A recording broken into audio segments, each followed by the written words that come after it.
Hello, again for those of you who don't know me, I am Rupali. I'm one of the junior doctors FAQs in Royal Liverpool Hospital, and this video is going to be about PLAB 2 because I gave it in May and it's quite recent for me. Okay, so what is PLAB 2? PLAB 2 is an objective structured clinical exam, or an OSCE, and it's made of 18 stations, which are 18 clinical scenarios that are given to you, each lasting for 8 minutes, and the entire exam has 2 rest stations. Overall, the exam lasts for 3 hours, and I'm basically going to talk to you about my timeline, how I planned for it, how I prepared for it, and how I got 14 stations. So let's go. So my PLAB 2 timeline, I passed my PLAB 1 in November of 2022. The thing was that I was working in India during my PLAB 1 and PLAB 2. So I wanted to start preparing early, so I had enough time to figure out how the exam works and how to best prepare for it. In December of 2022, I signed up for Samson's online course, and I attended the first day and I hated it because it was 8 hours of just lectures, which is terrible, at least for me, because I have a very different learning style. But if lectures work for you and if you need someone to sit on your head and help you write notes, attend the online classes. I don't learn like that. I learn by self-study, trying to figure out what works for me. I'm a visual learner, so I basically signed up for Samson, but I didn't attend the online classes. How did I decide which other academy to go to? So the first step is choosing the right academy for you. It's not mandatory to have an academy. I will just clarify that. There are people who study for the exam, who practice and clear it even without an academy. But if you can, it's always recommended. Why? Because an academy gives you clarity on how to prepare.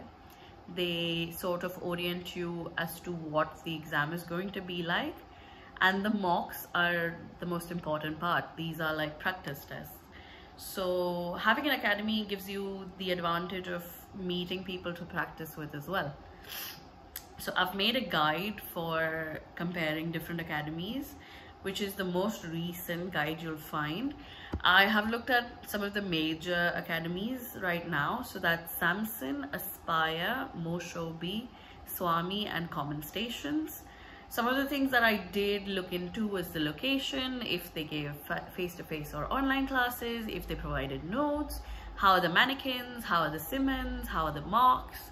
I basically spoke to a lot of people who've recently studied at these academies and passed the exams, and take the information with a grain of salt and do your own research as well. So I'm going to talk about why I chose Samson. Samson's the only academy that provides 3 mocks, and I have always been a big proponent that mock exams for any test that you're giving are the main thing to focus on.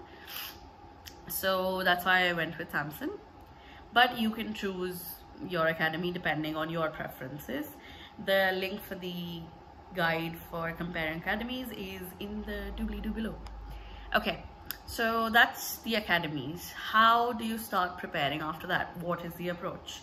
So while I was in India, I had a lot of time to prepare, right? Because I had my PLAB 1 in November, I got the result, and my exam was scheduled for May. So what I did was I started with Aspire notes. Aspire notes are basically scripts, like they're literally scripts where you have 1 line of the doctor and 1 line of the patient and so on and so forth. It's a really nice place to start from because it feels very conversational, and you have to remember that that's what the exam is. It's a consultation with the patient, it's a conversation. But the problem is at times it feels very basic, like because they've tried to simplify it so much, it feels too simple. So to complement it, I used Moshobi. Moshobi were really good notes for the management part of things because as far as I could tell, they were the most updated guidelines and they were very well structured. So it was very easy to read, to revise through, and things like that. Okay, now since I was working, I wanted to start earlier and go through all the course material before I arrived in the UK, so that most of my time in the UK would just be for practicing, for figuring out what I was doing wrong and things like that. I didn't start practicing online while I was in India, but a lot of people do start doing that, so it's up to you. If you feel like you need more help with figuring out how to talk to people, with doing practicing with consultations, you can start practicing home.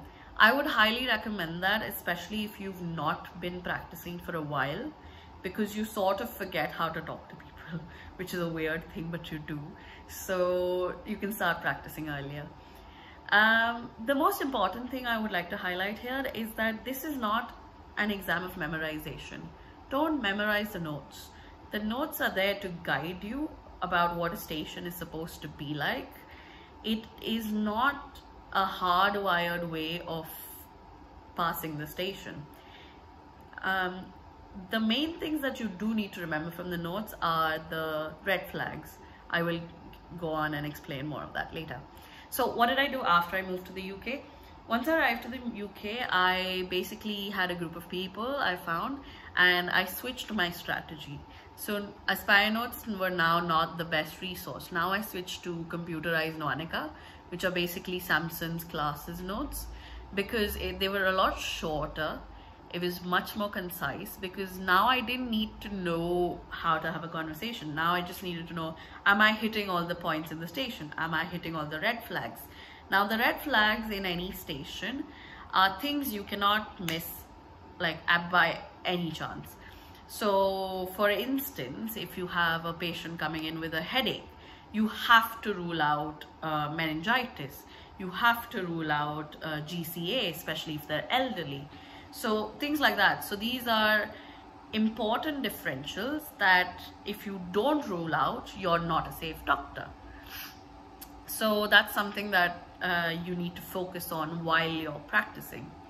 While I was in the UK, I also made one-page summary notes for every different kind of subject. So suppose I was doing orthopedics, I had a one-page summary which was just the pro forma. So it was just the format of how I needed to structure my consultation, and just the case, a list of the cases. So for example, let's consider cardiology. So you would have an acute coronary syndrome. So that would be my first case. The second case would be, say, hypertension or whatever the cases are. And then it would just be the names of the cases and the points that I kept forgetting, or the management that I didn't remember. So that one page of summary notes were all that I needed to revise for all of my mocks and right before the exam. I also created a cheat sheet for prescriptions, because you need to, although you have 8 minutes for a prescription station, you need to be able to remember the dose anyway, because the drugs are so common. And when you're actually sitting there in those 8 minutes trying to recall things, trying to open the BNF, trying to find the right page, figure out if there's an interaction, this is a lot of things, a lot of information to process in those 8 minutes. So if you can, try to remember the doses. I've linked the cheat sheet in the doobly-doo below, so you can find it there. Genius class videos, especially in Samson, great resource. These are videos of Samson himself teaching new cases, teaching the important cases. These were really useful for things like psychiatry, where there's so much history to take and you don't know where to start, where to finish. These were really good for procedures as well. So these I would highly recommend doing. You don't really need to attend the online classes, because they're not taught by Samson himself. They're taught by people who recently passed the exams.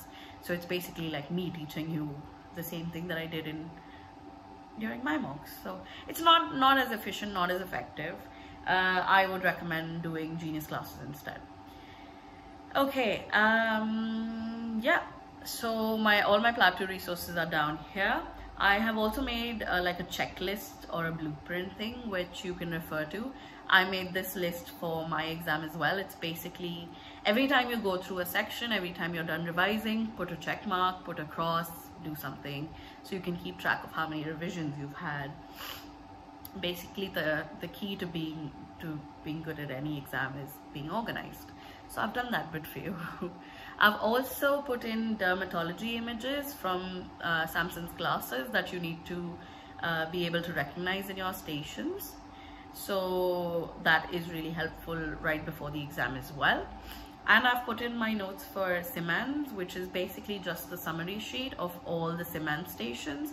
Again, really good for revising right before the exam. Okay, so what do you do when you've arrived in the UK? Now you've started going to the academy. Your academy time is the most important time for your PLAB 2 preparation, because this is the time where you will meet a diverse group of people to practice with, and that is the whole point. Your command, your confidence, your skill is not in getting the diagnosis right or knowing the exact management. You have to understand that this exam is seeing your competency as a junior doctor. They don't expect you to be a consultant. They don't expect you to know everything, but they want you to be safe.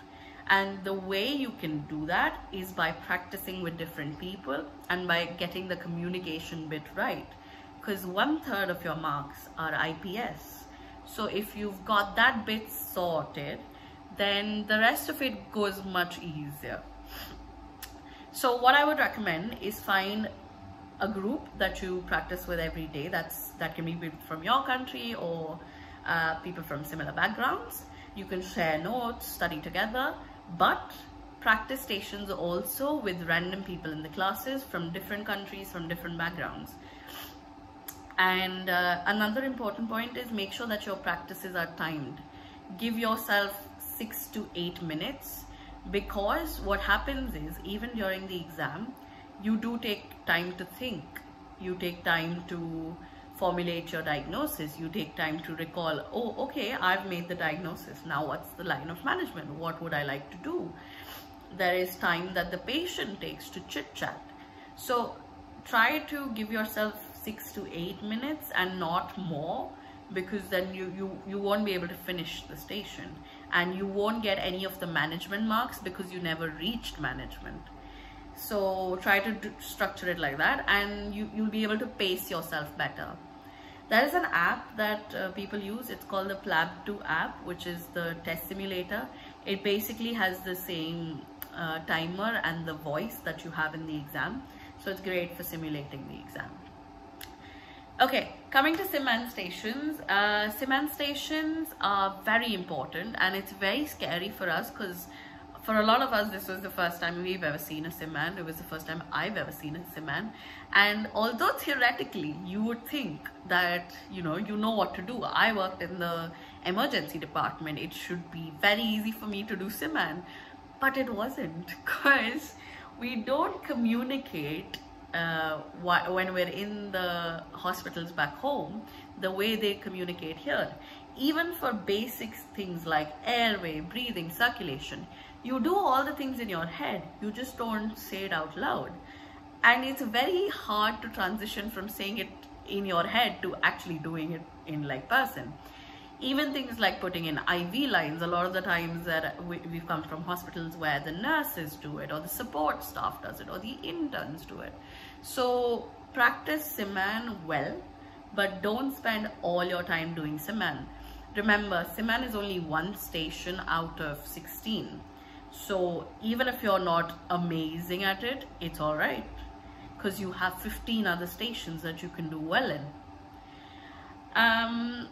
Another trick that I can tell you is if there is a WhatsApp group, I'm sure most of the classes would have a WhatsApp group of people in it. Message random people and practice online. This can be done in the evenings after you're done with classes. This can be done when you're making dinner, because what this does is it prepares you for your video call and your telephone call stations. With online calling, there are disturbances, there's sounds, sometimes you're not sure if the person can hear you. All of these things play a part in the actual stations as well. Although you don't have to be worried, there's no like disturbance in the actual telephone stations, but it's strange to be talking to a screen. So to get used to that, it's better that you practice online as well for a couple of days or as much as you can. Coming to the prescription stations, prescriptions are very dull to study on your own. Trust me, because I would try to do prescription, I would just fall asleep. What I would recommend is doing prescriptions in a group, so that you do a prescription, you pass it over to your friend, they check it, you check theirs. That way it's easier, you figure out each other's mistakes and like figure out how to use the BNF. For the first time, like a lot of us were seeing the BNF, so we had to figure out how do you use the book, and at the beginning it was really hard, so we looked up videos, we tried to figure out, oh, this is the index, this is where the drug is, this is where the interaction is. So to figure out how to use the BNF as well. It's not that relevant in clinical practice because in most places you have the app, which is much easier to use, but for the exam you do need to know how to use the physical BNF. Another pro tip is, if you can, get the sample prescription sheets printed out. Again, I've put like a blank prescription sheet in the doobly-doo below, and take those from your home country or get them printed out in the UK, because the more you write down in your prescriptions, the faster you get and the more confident you get. You can practice on your iPad or other devices, but it doesn't feel the same as writing with like a pencil or a pen on a piece of paper.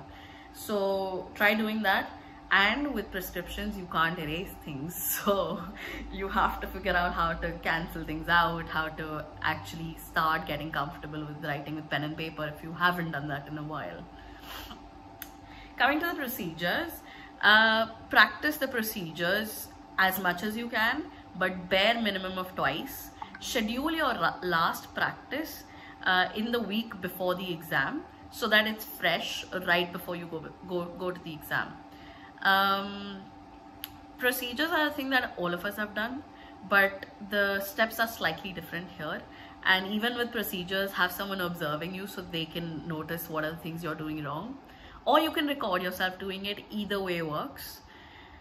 Another pro tip, don't just observe people practicing. Do the practice yourself, do the stations yourself. It is scary. It makes you very nervous, especially if you're an introvert and you're not comfortable opening up and talking to people as much. But do it, because the more you practice, the more your confidence level increases, and that is what the exam needs.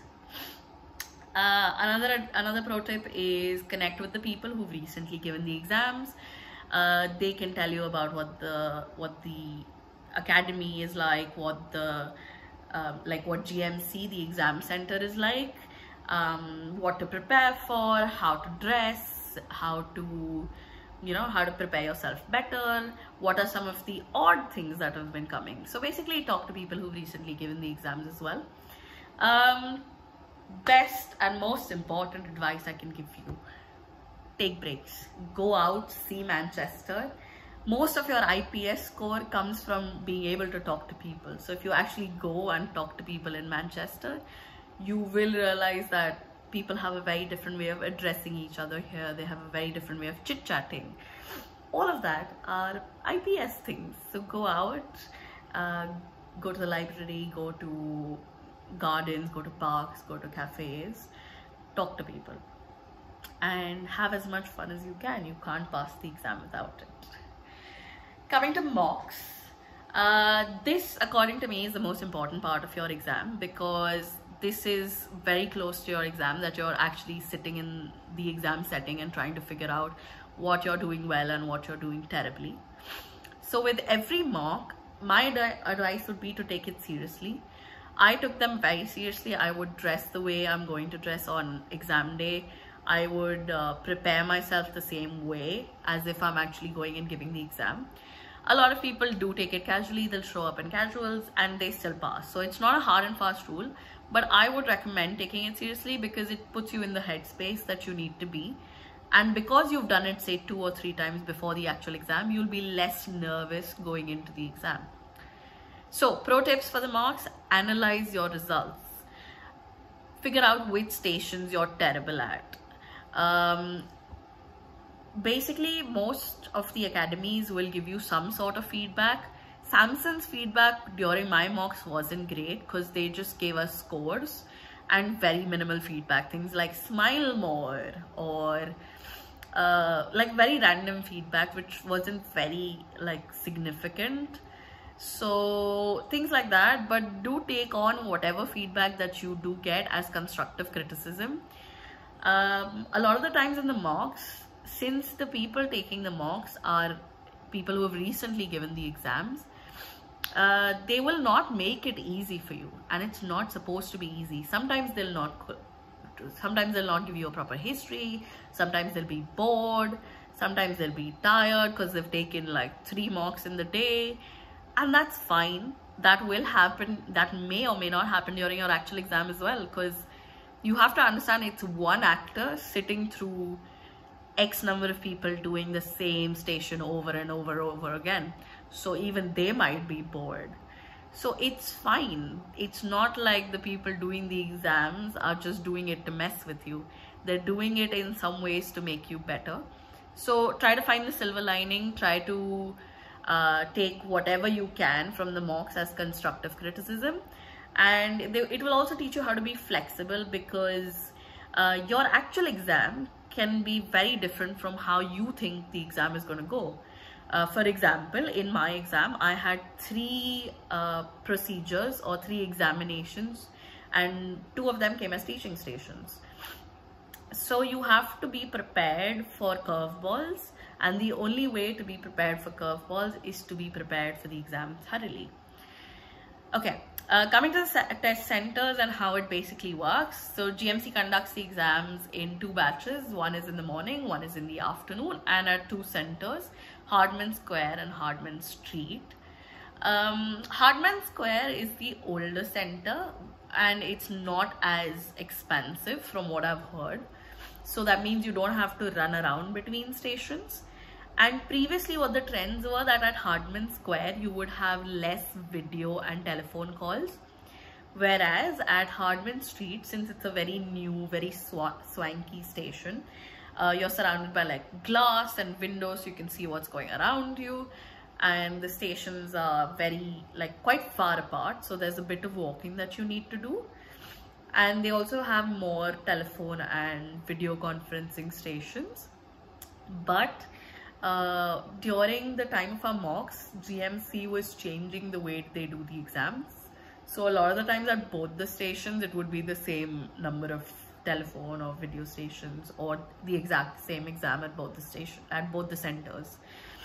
So basically, be prepared for it to not go exactly like you've heard from people. Coming to exam day tips.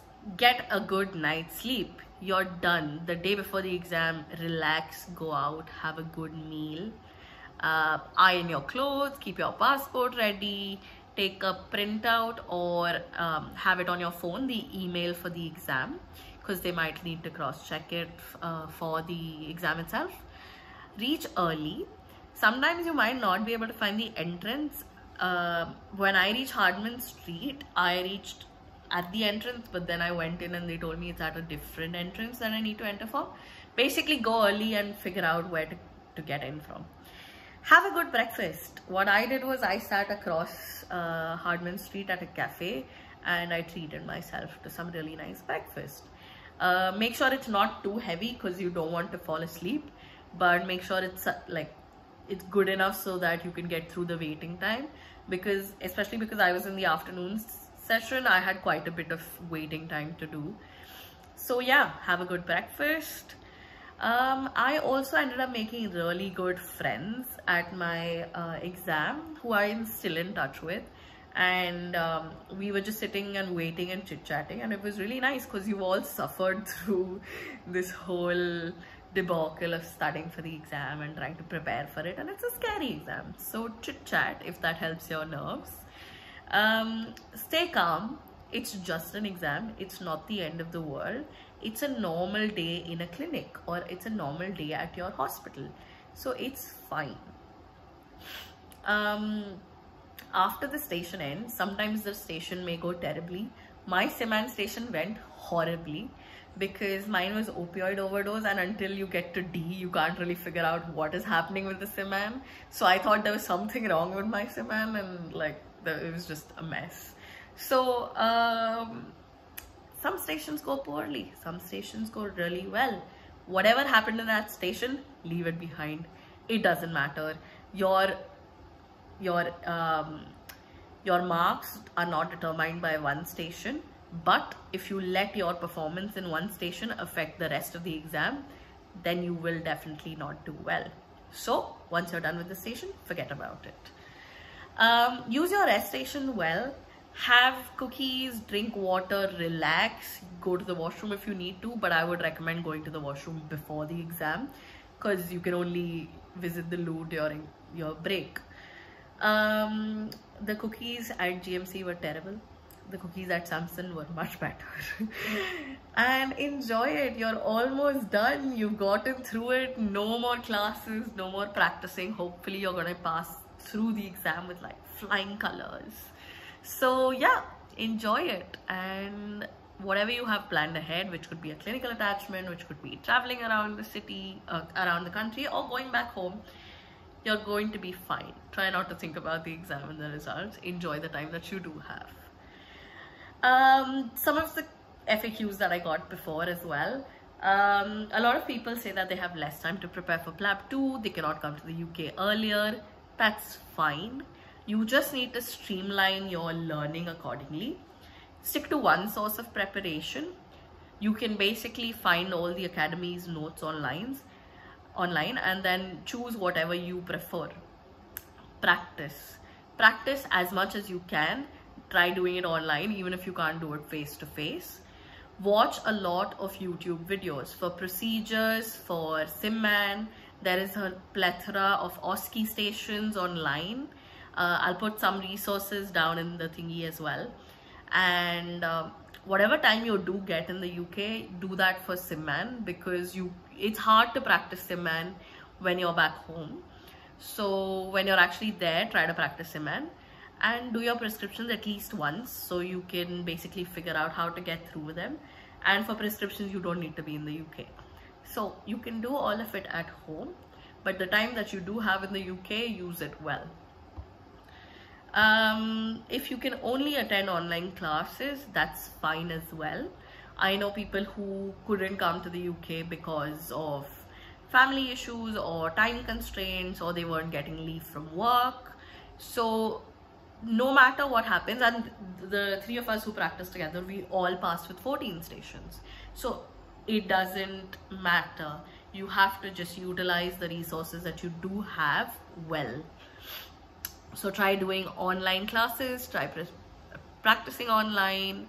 Most of the resources are anyways available online. So it's okay if you can't come to the academy in person. What do you do 1 week before the exam? I have gotten this question a lot.